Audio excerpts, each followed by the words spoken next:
And I have to call Jake. He made me promise to deliver the good news as soon as possible. Why don't you wait a while before you call Jake? Why? He's dying to hear from me. I know he probably is, but I also know he's tied up right now. Doing what? Monica had kind of a rough thing going, and he's counseling her. She went straight over to talk to him. So Alan thought that Sean Donnelly stole the Quartermain fortune. And Alan was convinced that he could prove it. Come on, read on. A Swiss bank account? That's right. And the statement was found in Sean's safe. Yes, that's according to Alan. And Morrison backs up his story? Yes, he does, Jake. So what? It's a good thing you came to me before you confronted Sean. What do you mean? You think that I am in danger? If the allegations in that letter are true, you're going to need legal protection, Monica. Rick was right. You could easily be considered an accomplice. Have I just been used this whole time, Jake, really? I mean, did Sean just get close to me so he could get to the family fortune and then go on and take everything I had, including my son's trust fund? Have I been made that big a fool? Don't start blaming yourself now, Monica. Why shouldn't I, Jake? I mean, maybe that's why I can't get a hold of Sean. Maybe because he has all of the Quartermain fortune. What does he need me for? He wouldn't dump you, not now, not even if he wanted to. He's not that dumb. What does that mean? It's just that it would make him look worse than it already does. No, he's too smart for that. He'd wait for you until he's completely in the clear. All right, look, Jake, all I want to do is get Sean all by himself, all alone. I want to hand him this letter, and I want to watch his face when he reads it. Sounds like you two need to talk. I can investigate Sean Donnelly, the alleged embezzler, but as for Sean Donnelly, the man, you're going to have to do that. You bet I will. Do you mind if I use your phone? I'm going to call his penthouse again. Possibly this time he will be available. Not at all. I'm going to go inside and make us some iced tea. Okay.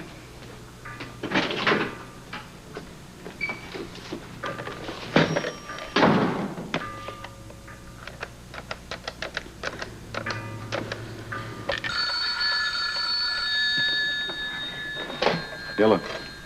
Hello, it's me again. Monica, I know you said that you would call, but I'm not at home or at the hospital. And could I please see you?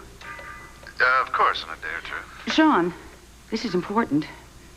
And may I ask why you're avoiding me? Monica, I'm not avoiding you. We have to talk now. All right. Just calm down. It can't be as serious as all that. Well, how would you know? I mean, suddenly you have just become unavailable. The only time you are available is for very infrequent phone conversations, and I'm the one who has to call. What is going on, Sean? It's just that I've been busy, that's all. Well, you never used to be too busy for me.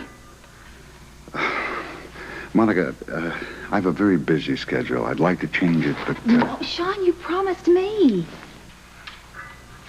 Monica. Monica, look, I'll tell you what. As soon as I get to a phone, I'll give you a call, all right?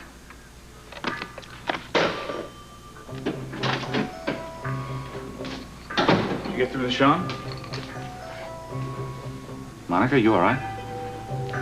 Do you want some tea? No, thank you. I have to go back to the hospital. I will talk to you later.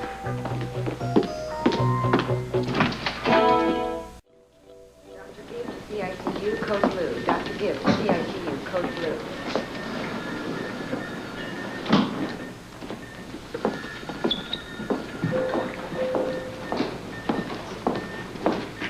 Hello.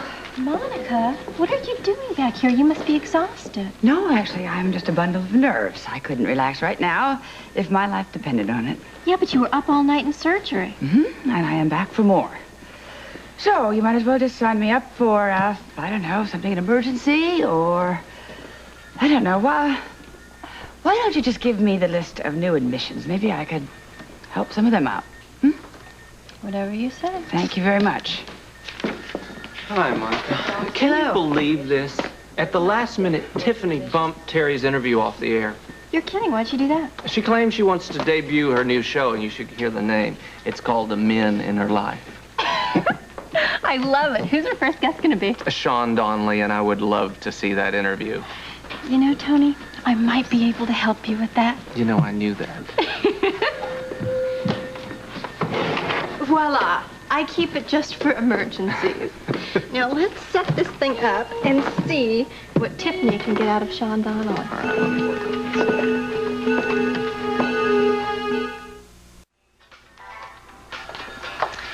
Hello, Port Charles. I'm Tiffany Hill, and I would like to introduce you to the men in my life. Oh, rather cheap bump, Terry, for this. The title of my new show is called The Men in My Life, and it will be unlike any other show that you have ever seen before. I will be interviewing some of the most dynamic men in Port Charles, asking them questions that one might pose at an intimate candlelight dinner at his place. We'll get under the covers with these gorgeous men, so to speak, and try to find out what makes them unbearably attractive. If at times the show becomes a tad naughty, that's all for the better. I can promise you that my guest will, at the very least, bear their most passionate souls in the privacy of your very own homes.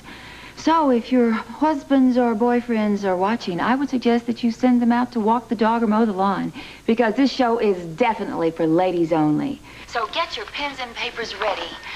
Ladies, because who knows, one of these wonderful Gentleman may just drop his phone number. My first guest today needs no introduction. He has done it all.